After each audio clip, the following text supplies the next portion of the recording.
Okay, now we move on to the final lesson on the sonnet number 18. Okay, in the last lesson, we talked about the structure of a Petrarchan sonnet, how a Petrarchan sonnet is divided into two parts. The first 8 lines are the octave, and the second 6 lines, and the remaining 6 lines are the sestet. We also talked about the rhyme scheme of a Petrarchan sonnet. Similarly, we talked about the rhyme scheme of a Shakespearean sonnet.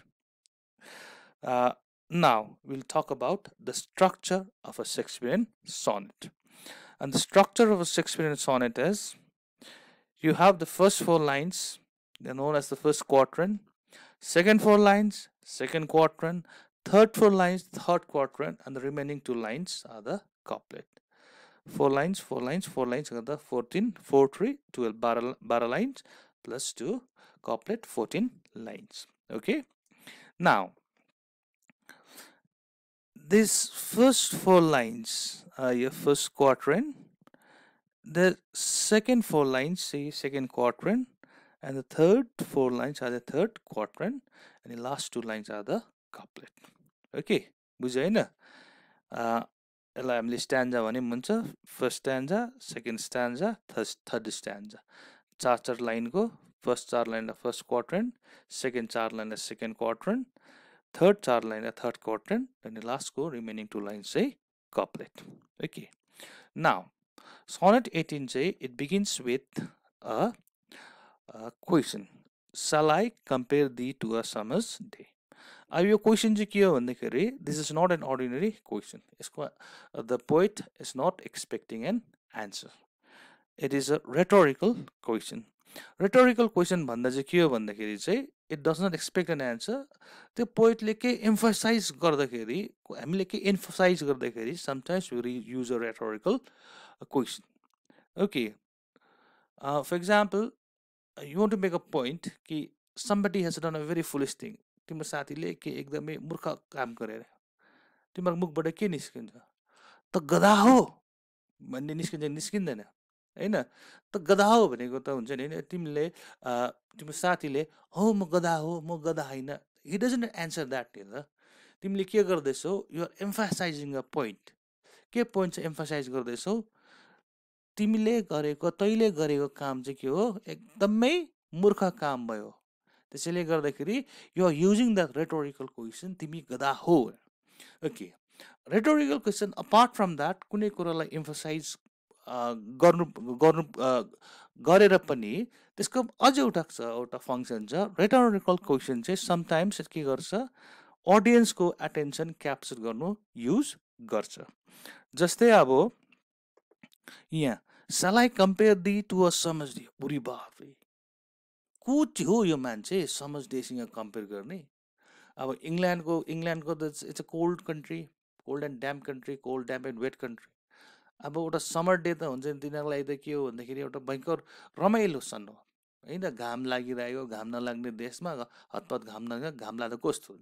हाम्रो पाहाडमा हुन्छ नि होइन, मजाले दिनभरि घाम लाग्यो कस्तो मजा लाग्छ. अब त्यस्तो समर डेसँग कम्पेयर गर्ने कस्तो चाहिँ साथी होला? सो हाम्रो अटेन्सन चाहिँ पोएटले क्याप्चर गरिहाल्यो. Shall I compare thee? Shall I compare you to a summer's day? उसले आफ्नो साथीलाई भन्दैछ, तँलाई म समर्स डेसँग कम्पेयर गर्नु? हामी अझ कस्तो साथी होला? Thou art more lovely and more temperate. You are more beautiful, है, and more temperate. You are balanced हुन्छ नि होइन. साथीलाई भन्दैछ यु आर ब्यालेन्स्ड. बाहिरबाट पनि यु आर ब्यालेन्स्ड, है, यु आर गुड लुकिङ, सबै कुरा तिम्रो नाक नक्सा मुख हुन्छ नि, एभ्रिथिङ इज ब्यालेन्स्ड. कविले यो पनि भनिसकेको छ, भित्रबाट इन्टरनली पनि तिमी एकदमै ब्यालेन्स छौ, भित्रीबाट पनि तिमी हुन्छ नि होइन एकदम यु आर फाइन, है. You might be healthy inside, emotionally as well as physically, है. बाहिरबाट पनि हुन्छ नि यु माइट हुन्छ नि होइन be good looking from all angles, from all aspects. Rough winds do shake the darling buds of May. अब मे इज द स्प्रिङ सिजन, है. अनि त्यहाँ के छ भने भर्खर चिचिला लाग्दै हुन्छ फुलहरूको. Even then you have rough winds, एकदम भाइलेन्ट स्ट्रङ विन्ड्स. तिनीहरूले त्यो चिचिलाहरू झार्ला जस्तो गर्छ हुन्छ नि. अब there is rough winds during a summer day, and it might bring down the darling buds to फुलको चिचिलाहरू. And summer's lease hath all too short a date. And life of summer is very short. हामी पहाडमा बस्नेलाई थाहा छ क्या हो केटा होइन. Summer is too short. आउँछ फुत्ते गइहाल्छ हुन्छ नि. So summer's life is all too short. Sometime too hot, the eye of heaven shines. The eye of heaven भन्छ के हो? This is the sun. है. Sometimes the sun shines very brightly, it is very hot, uncomfortable बनाइदिन्छ है. And often it is gold complexion dimmed भन्दाखेरि चाहिँ यो सन पनि हुन्छ नि नै कन्स्ट्यान्ट हुँदैन, यसलाई प्राय जस्तो के छ बादलले ढाकिरहेको हुन्छ नि हैन. The sun is blanketed by the clouds. Okay, so you don't see the sun well. And every fair from fair sometime declines. No matter how beautiful or handsome a person, that person is subject to change, subject to the handsomeness, the beauty will sooner or later pass away. Okay. And says by chance, right? By chance, it might be by accident, कसैको beautiness, handsomeness हराउला, or nature's changing course untrimmed. Nature's changing course untrimmed भनेको चाहिँ the only constant in nature is change. नेचरमा एउटा मात्रै कुरा constant छ है. Paradox पनि हो. प्याराडक्स भनेको यसो सुन्दाखेरि होइन जस्तो लाग्छ, तर राम्ररी बुझ्दाखेरि चाहिँ हो पक्का रहेछ. द्याट इज अ प्याराडक्स है. प्याराडक्स के छ भन्दाखेरि नेचरमा एउटा मात्रै कुरा के छ, कन्स्ट्यान्ट चाहिँ चेन्ज. चेन्जमा त्यो नेचरमा यस्तो कुरा हो जो चाहिँ it is permanent. Okay, so nature is everything in nature is subject to change. त्यो जुन चाहिँ ह्यान्डसमनेस छ, फेयरनेस छ, जतिसुकै राम्ररी होस्, ब्युटिफुल होस्, ह्यान्डसम होस्, it will either by accident, misfortune, or हुन्छ नि होइन according to nature it is subject to change and it will decay है. जस्तै ब्युटिफुल पनि के भन्छ त्यो भएर जान्छ, हराएर जान्छ. ब्युटीनेस हराएर जान्छ, ह्यान्डसमनेसको पनि त्यो ह्यान्डसमनेस हराएर जान्छ है. नेचर्स चेन्जिङ कोर्स अनट्रेन्ड भन्छ. नेचर इज लाइक अ सेप, त्यसको सेल्सहरू सबै गरेर सेट छ हुन्छ नि होइन. त्यो एउटा कोर्समा, नेचर एउटा सिप हो, त्यो एउटा कोर्समा गएको अगाडिको कोर्स अगाडि हेरेर गएको छ है. एन्ड हुन्छ नि होइन कस्तो भन्दाखेरि चाहिँ हुन्छ नि होइन एज इट मुभ्स अहेड हुन्छ नि होइन, सो डु वी लुज हुन्छ नि होइन our fairness, our vitality, our youth that we once had. तर के भन्दैछ, but thy eternal summer shall not fade अरे. अब बट उसको साथीको जुन चाहिँ eternal summer, the beauty, the vitality, the youth which his friend has shall not fade, कहिले पनि नसक्नु रहेछ है. How not lose possession of that fair the harvest, the beautyness, the handsomeness that his friend has, he will never lose it. You'll always be in position, you'll always be youthful, you'll always be handsome. How? कसरी? Nor shall death brag thou wondrous in his sin. Even after you die, sooner you are mortal. Mortal छौ तिमी, मर्छौ एक न एक दिन. But even then, death will not conquer you. You might die, तर डेथले will not कन्कर you. डेथले ठुलो ठुलो ब्राग भनेको ठुलो कुरा गर्नु, डेथले ठुलो ठुलो कुरा गर्नु सक्दैन कि फल्नालाई मैले सकेँ. वाइ भन्दाखेरि यहाँ चाहिँ भोल्टा चाहिँ यहाँ छ, when in eternal lines. Volta भनेको चाहिँ it is a turn in thought, a line of argument. अब एउटा हाम्रो कविता एक लाइनमा जाँदैछ है, एक लाइनमा एउटा ट्रेन अफ थट एक लाइनमा जाँदैछ. Suddenly we see that there is a change in the argument of the poem.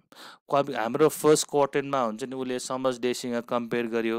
त्यहाँबाट समर्स डे भन्दा मेरो साथी ह्यान्डसम, टेम्परेट, वेल ब्यालेन्स्ड है.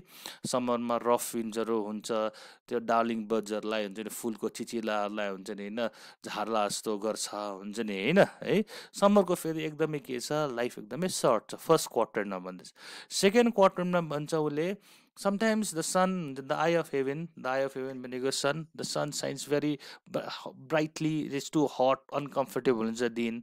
अनि फेरि प्रायः जस्तो हुन्छ नि होइन, the sun, his gold complexion is dim भनेको, the sun is obscure है, बादलले ढाकेको हुन्छ. उसले फेरि के भन्दैछ, जतिसुकै मान्छे राम्रै ह्यान्डसम होस् है, एक न एक दिन त्यो ह्यान्डसमनेस ब्युटी जान्छ बाई एक्सिडेन्ट अर हुन्छ नि होइन subject to the law of nature. Then third quadrant मौले भन्छ, but your eternal summer shall not fade. जे छ तिम्रो भाइटली युथ हुन्छ कहिले पनि जाने छैन.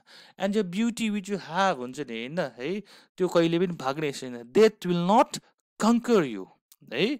अब कसरी यहाँ टक्क shift आर्गुमेन्टमा, when in eternal lines to time thou growest. Eternal lines भनेको के हो, this is the lines of this sonnet. यो sonnet को थ्रुबाट चाहिँ you will grow है, you will grow with this sonnet. तिमी मर्ने छैनौ हुन्छ नि, तिमी grow गर्नेछौ. How?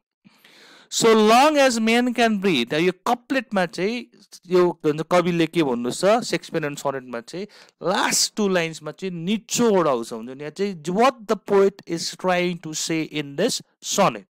So in this last two lines, couplet चाहिँ भयंकर इम्पोर्टेन्ट हो, किनभने it sums up the argument in the sonnet.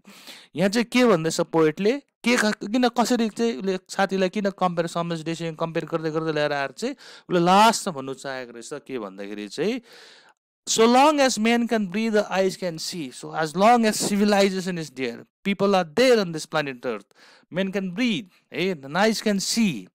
So long we live this poem. People will read this poem, and when people will read this poem, my friend, you will again become alive. You will again come back to life, because through this sonnet we will be talking about you. People will talk about you. People will talk about you. You will again be alive. Okay, यहाँ चाहिँ हामीले के हुन सक्छ भन्दाखेरि in conclusion हुन्छ नि होइन, शेक्सपियरको एउटा पनि के छ भने, this is the victory of art over life. आर्टले चाहिँ के गर्छ, लाइफ त एउटा सीमित हुन्छ, एउटा समयमा रोकिन्छ, तर आर्ट चाहिँ हुन्छ नि is eternal. Okay, if you, यो चाहिँ मैले एकदमै संक्षिप्तमा भने, किनभने मैले जुन चाहिँ यो चलाउँदैछु एप्लिकेसन, त्यसले मलाई 15 मिनट मात्रै टाइम दिन्छ है. But if you have any questions please feel free to ask. Okay, नेपालीमा सोध्दा पनि भयो, अङ्ग्रेजीमा सोध्दा पनि भयो हुन्छ नि होइन है.